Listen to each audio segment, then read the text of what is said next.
गोंदिया जिल्ह्यात हवामान खात्याने आज ऑरेंज अलर्ट दिला होता।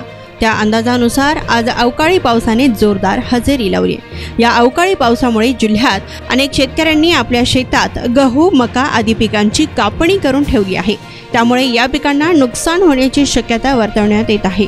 तसेच आंब्याच्या पिकांना देखील या अवकाळी पावसाचा फटका बसेल तर शेतकऱ्यांचे मोठ्या प्रमाणात नुकसान होण्याची शक्यता वर्तवण्यात आली। आज गोंदिया जिल्ह्यातील देवरी येथे बाजार असतो, मात्र अचानक पाऊस आला आणि नागरिकांची एकच तारांबळ उडाल्याचे पाहावयास मिळाले। पावसामुळे भाजीपाल्यांचेही नुकसान होण्याची शक्यता आहे।